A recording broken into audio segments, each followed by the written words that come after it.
toutes et à vous tous. Nous sommes le dimanche 16 mars 2025. Donc aujourd'hui, on va aborder, donc je suis ravi de vous retrouver évidemment. Aujourd'hui, on va aborder le dernier volet qui concerne les États-Unis, cette guerre, ce traité. Donc j'ai fait 2 consultations filmées juste avant celle-ci et non, je ne vais pas les publier pour plein de raisons. Je vais les garder. On va passer par une autre façon d'aborder l'avenir, une autre façon de regarder. Alors, je vais partir sur le principe, est-ce que il y a un accord de paix, l'arrêt de la guerre, l'arrêt du conflit entre l'Ukraine et puis son agresseur, la Russie, et quel rôle joue l'Europe? Donc on connaît le rôle des États-Unis, cette espèce d'incointance entre Russie et États-Unis, enfin je vais dire Kremlin et Washington, hein, pour être plus exact. Donc on va regarder un petit peu ce qu'il en est, mais l'idée de savoir si 2025 il y a l'arrêt de cette guerre, terrible agression russe en Ukraine, et de regarder le rôle de l'Europe, mais les conséquences pour l'Europe en fait, parce que se trame toujours cette ma certitude qu'une armée européenne va être constituée et qu'on placera sur le sol européen dans une zone dite tampon des hommes, des Européens, des armées, de façon à surveiller la Russie dans le respect du traité ou de l'armistice, pardon, ou de l'arrêt de cette guerre en fait. Donc on va partir là-dessus. On sait que déjà la Russie s'oppose à toute présence sur le sol ukrainien. Elle souhaiterait l'Ukraine à sa botte, hein, démilitariser, enfin voilà, avoir un président fantoche comme d'autres pays européens, pour ne pas les citer, à la solde voilà, pro-russe, à la solde du Kremlin. Donc on sait que c'est le désir de la Russie. Là on va regarder ce qu'il en est à travers le conflit, les semaines, les mois qui viennent. Si une trêve est signée, si l'arrêt de la guerre est signé, qu'en est-il et la conséquence pour l'Europe autour de ça. Alors regardons. Alors très très compliqué, hein, la prison qui se pose, donc on est dans une impasse, hein, une impasse profonde, donc la trêve peut-être, je pense peut-être, mais le reste non, ne rêvons pas. Et pour aller plus loin, donc ça concerne tout le monde, hein, ça concerne en fait le triptyque, l'Europe, la France, la Russie et l'Ukraine, inévitablement, mais on est dans une impasse très très forte. Très très forte et les barreaux de la prison vont se poser. Donc c'est pas un bon signe du tout. On va poser 9 cartes, on va regarder ce qu'il en est. Alors, je fais souvent des consultations filmées que je garde pour moi parce que je trouve que le temps n'est pas là et je pense que les esprits ne sont pas prêts à entendre en fait ce qu'il apparaît. Donc plus tard peut-être. Là, on est avec vous sur l'idée en fait d'une trêve, de l'arrêt de son conflit et des conséquences. Regardons. Waouh, c'est la guerre, c'est la carte de la guerre, hein, ce sont les foudres, elle a toujours symbolisé la guerre, cette carte-là. Donc, non, vous voyez, on parle de la guerre, mais la guerre est bien là, donc est-ce qu'elle va s'arrêter? Est-ce qu'une trêve, quelque chose? Donc, il y a un traité, un semblant de traité qui apparaît ici par les écrits. Et à côté des foudres, vous voyez la complexité, la longueur que ça va prendre, la complexité autour de ça. Alors, s'il y a une trêve à la va-vite, chose que Washington tente de faire, parce que on a un gouvernement qui souhaite passer à autre chose, fouetter d'autres chats, taxer d'autres pays, créer d'autres clivages. Donc vous voyez, il y a quelque chose. Mais quoi qu'il arrive, le traité est signé. S'il est signé demain, c'est un traité très compliqué qui va porter l'effet inverse, hein, inévitablement. On a l'État, les États. Donc on va regarder ce qu'on nous dit autour des États, des protagonistes. Alors on est dans c'est l'entreprise d'entreprendre. On est dans une démarche, une tentative de signer des traités pour la guerre ici. On est sur des tentatives, hein, des constitutions, des planifications. Et malheureusement, vous voyez, le chat apparaît tout de suite très mauvais deal, hein, s'il y a un deal, mais je pense que ça va être très compliqué d'arriver à la moindre signature. Ce n'est pas pour demain, inévitablement. Et si, sous la pression en fait de Washington, ça se réalisait demain, ce serait une catastrophe, quelque chose qui n'aurait aucune valeur. À côté de l'entreprise, on est sur ces tractations, on va regarder quelle est la valeur des tractations sous la table, et on est dans l'histoire de la destinée de ce conflit en fait. Alors la carte plaisir, très bien, mais à qui? Dans quel camp ça fait plaisir? Pour qui ça fera plaisir cette tentative de traité en fait?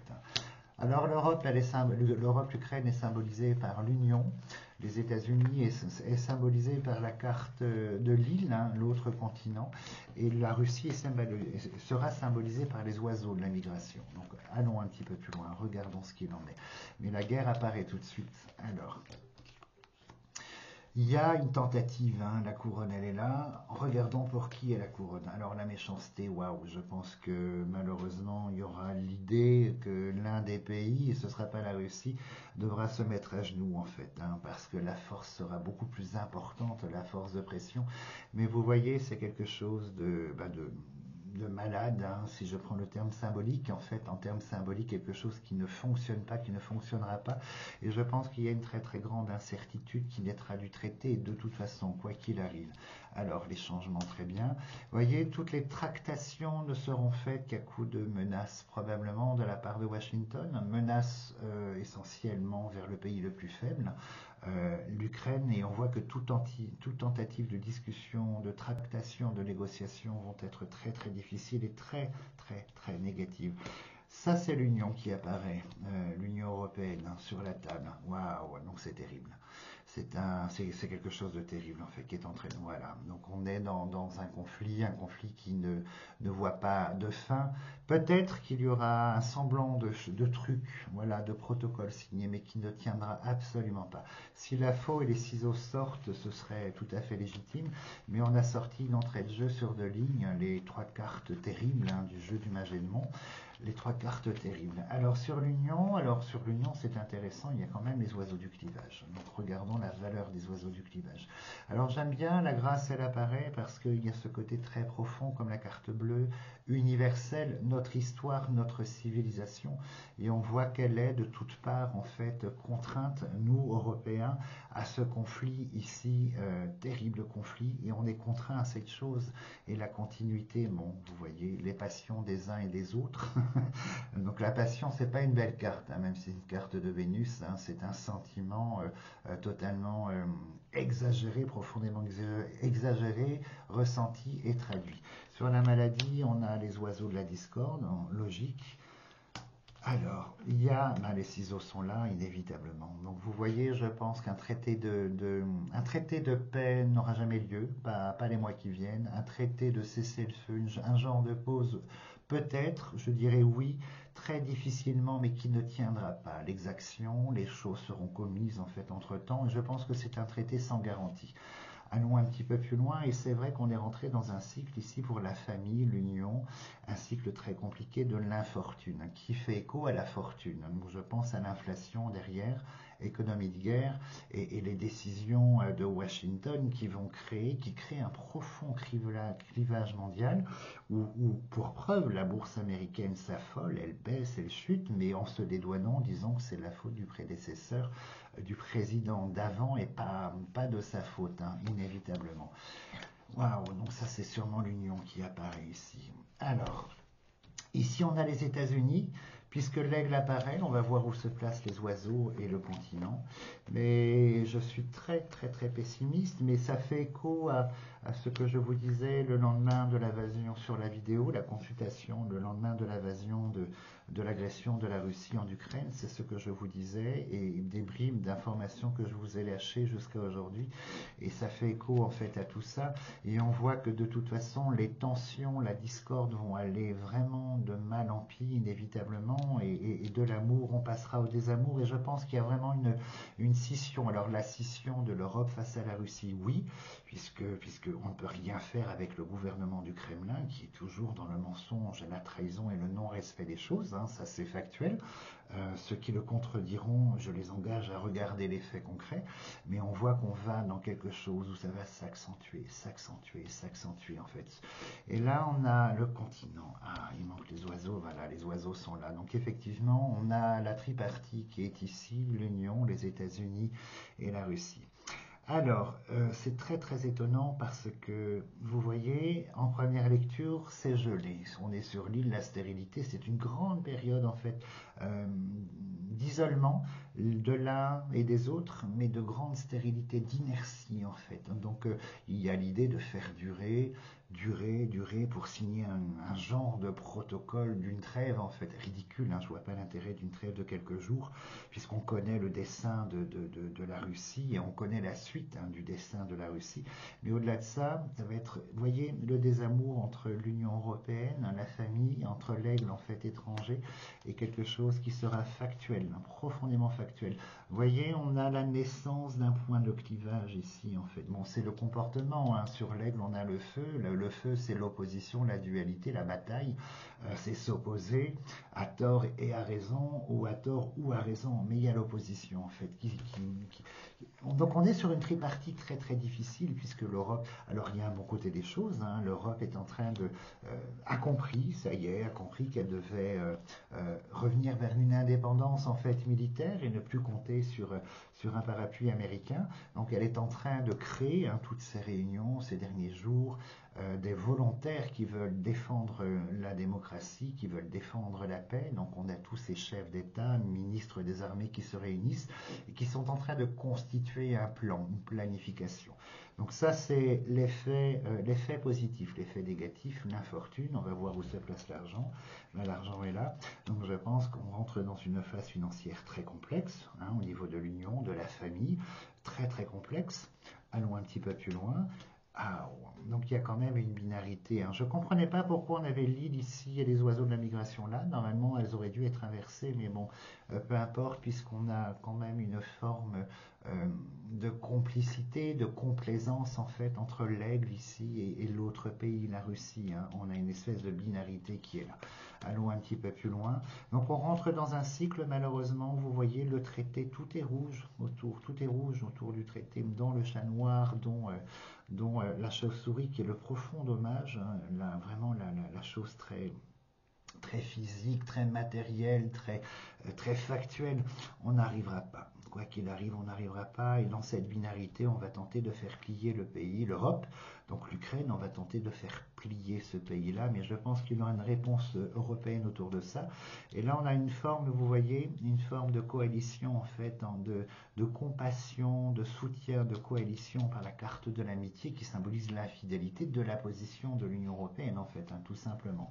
Et nos rapports avec l'aigle de Washington sont appelés à profondément, du moins toujours sur ces 2 années à venir, profondément, en fait, pour des raisons financières, ce qu'ils tentent d'imposer, profondément à se dégrader. Donc c'est une alliance historique qui va se mettre en berne durant la présidence, en fait, de Trump, sans aucun doute. Et on voit que sur l'Union, le fait qu'on ait l'argent ici et il y a quand même sur la même ligne l'infortune, et on voit, je crains la forte inflation. Je crains une forte inflation sur l'année 25-26, en fait, pas ce conflit-là qui est responsable, hein, de cet homme ici dans ses décisions, ses taxes, ses frais, ses droits de douane, tout ce qui touche au commerce, en fait, de l'exportation européenne, ce qui rentre sur le sol européen. Et effectivement, c'est pas étonnant qu'on ait cette femme, la patronne de l'Union, face à l'aigle sur la même ligne, et je pense qu'on saura répondre, mais comme on a l'idée d'un businessman hérétique en face, malgré tout, à réponse, une autre réponse, et du fait qu'on a ici, malheureusement, la pyramide, hein, l'augmentation, l'argent, je pense qu'il y aura une passation très très compliquée. Il faut s'attendre à ce que ce gouvernement comprenne beaucoup de distance, en fait, hein, comprenne énormément de distance. Alors il y a une détestation de l'Europe de la part de cet homme, hein, c'est factuel, c'est officiel, là aussi il n'y a pas de surprise, on le sait. Allons un petit peu plus loin. Moi, j'ai cette idée ici, vous voyez, c'est la population. J'ai toujours traduit la bleue par l'universalité, la société, la civilisation européenne, française, et on voit que dans les décisions de l'aigle ici, l'argent est au cœur, et l'Union va rentrer européenne sous une forme de contrainte, et ça symbolise cette inflation qui est là par la pyramide. Nos rapports vont lourdement se dégrader. Ça, nous le savons. Je pense que malgré la stupeur, l'envie de tenter quelque chose, on va arriver, en fait, à un clivage très très difficile, hein. Au courant de ce mandat-là, vous verrez, hein, printemps, été s'annonce d'une lourdeur incroyable dans la position de Washington et nous. Mais pour revenir au principe de base, au principe clair, Un traité, une pause de 30 jours, pourquoi pas? Je n'y crois pas parce que moi je pense qu'il se passera beaucoup de choses même s'il y a ce traité de ce cessez-le-feu et que malheureusement cette année nous n'arriverons pas à orchestrer en fait une paix viable, fiable au profit de l'agressé. Euh, on n'arrivera pas. Je pense que ça va être très très compliqué et je redoute cette carte en fait parce qu'elle annonce quand même qu'on se dirige ici, les États. Ici on a la renommée, on se dirige vers la constitution d'armée, vers la constitution de quelque chose en réponse en fait à la folie du Kremlin. Et je crains que le mot guerre en fait prenne de plus en plus de place et que sa symbolique devienne de plus en plus factuelle demain. Alors, regardons. Nos rapports, l'incertitude, alors c'est marrant, j'ai toujours assimilé l'argent et le bateau aux liquidités, à la valeur, aux échanges, alors le trafic va sortir inévitablement. Alors, ah non, il est déjà sorti. Alors regardons, le trafic, c'est les lois du commerce, commerce international. Alors il est là, avec le chat noir, la scission avec le continent, l'autre continent américain. Waouh, donc les frais de douane, ce qu'il impose, 25%, et cette espèce de truc très maternel. Ah, j'augmente de 200%. Il y a peut-être pas 200%, mais il y a la tentative de nous faire plier. Ça, c'est une certitude à travers le commerce international. Là, on a la valeur de l'été, printemps-été qui apparaît ici, et attention, il va se passer des choses, et paix si fragile il y a, elle sera brisée. Là, on voit qu'on a un homme, là, l'agresseur russe, profondément enfermé, déterminé dans une planification, une certitude, face à l'idée de faire plier l'Ukraine et face à l'idée de nous faire plier. Donc en fait, la Russie ne changera pas de position. Il y aura des concessions de roupies de Sansonnet, simplement, mais vraiment de roupies de Sansonnet, mais l'exigence en fait illégitime de la Russie face à l'Ukraine va perdurer et ça nous mènera malheureusement, vous voyez, grand manque de sagesse, la sagesse qui reste, la sagesse c'est l'expérience, mais on ne peut pas l'interpréter seul, mais il n'y a pas de paix, il n'y a pas de traité possible en fait. Alors, je pense qu'un cessez-le-feu 30 jours, c'est le mieux qu'on puisse espérer et attendre, parce que l'exigence ici, incroyablement illégitime, hein, là, cet homme enfermé qui souhaite nous placer dans la contrainte, de par ses haines et toutes ces choses-là, l'Europe, l'Ukraine, on n'arrivera pas et on aura cette pression très très forte des États-Unis qui exigera de nous en fait de mettre un genou à terre simplement pour que lui puisse, pour son électorat, apporter une forme de légitimité en disant voyez, je vous l'ai promis, je suis l'envoyé de Dieu comme il se plaît en fait dans son discours en fait, hein, voilà. Donc non, pas du tout. On va poser une petite question avant de vous laisser, juste regarder l'énergie parce qu'il se passe beaucoup de choses sur le sol américain et une très très grande partie de la population commence à descendre dans les rues, commence à réaliser qu'elle a fait une très très grosse erreur en fait au niveau des élections parce qu'il y a une inflation très très importante aux États-Unis à cause des décisions de leur président. Il y a une scission dans les populations à cause des décisions de ce président et on va juste poser cette carte. Alors moi je vous disais dans le dernier livre en fait que je voyais une fracture au sein des États-Unis, une fracture profonde dans la population qui conduirait les gens dans la rue mais à un niveau totalement inédit en fait, l'affrontement, le pro et l'anti, mais avec une forme presque révolutionnaire dans la rue, armée et tout le marouf. Donc ça je le ressens toujours, hein. Je l'ai écrit en 2024 mais je le ressens toujours. Regardons l'énergie des États-Unis. Hop. La population, les blocages qui arrivent et l'histoire du destin. On va poser juste cette carte et puis après je vous laisse totalement tranquille jusqu'à dimanche prochain. Alors, l'énergie des États-Unis, que se passe-t-il? Les foudres qui s'abattent aux États-Unis en fait. Hein. Wow. Alors, vous voyez, on est dans une phase de dégradation, ce sera par à coup, et vous voyez, le responsable, l'homme est là. Alors c'est étonnant qu'on ait la carte plaisir, en fait. Ah non, la fin. Voilà, Non, il n'y a pas d'étonnement. En fait, on est sur la fin d'une histoire, la fin d'une conception, la fin d'une façon d'être et de vivre aux États-Unis. Et on a la carte de la mort. La mort est profondément symbolique dans la fin des cycles, dans la fin des choses. Fatalité, en fait, dans vraiment la fin d'un modèle, la fin d'une façon d'être, de vivre et de faire. Et on le doit ici à cet homme, ni plus ni moins. Donc il se passe quelque chose. Alors, la carte de la réussite est toujours dans l'idée des grandes batailles, hein. C'est les lauriers, pour les obtenir, il faut lutter. Donc, on est dans un clivage. On verra la semaine prochaine, je ferai régulièrement un petit tirage de quelques cartes sur l'énergie de la population aux États-Unis, puisque depuis toujours, j'ai constaté que les États-Unis sont une forme de vitrine où ce qu'il se vit, ce qu'il se passe, en fait, dégouline sur les populations européennes et beaucoup sont dans le mimétisme. Donc voilà, c'est important qu'on le montre, mais il se passe quelque chose, hein, face à cet homme inévitablement. Contrairement, de toute façon, les élections, c'est 51 pour et voilà, qui sont pro, et puis 49 qui sont contre. Et donc c'est tout le principe des élections en fait, hein. Et les 49, là les 49 commencent à changer, à augmenter, hein, en pourcentage, hein. Les 51 de validation commencent à fondre comme peau de chagrin. Et ce qui est tout à fait normal, hein, tout à fait normal. Voilà pour cette petite approche aux États-Unis, mais voilà ce qu'il en est à travers les traités et la guerre. Et puis toujours cette tripartie très difficile, très compliquée, où on a affaire à deux entités de très très grande violence. Dans tous les cas, je vous souhaite de passer un très très beau dimanche, une belle semaine, en espérant qu'il fasse un petit peu plus chaud, hein, le printemps approche, la semaine prochaine. Prenez bien soin de vous et puis je vous dis à dimanche prochain.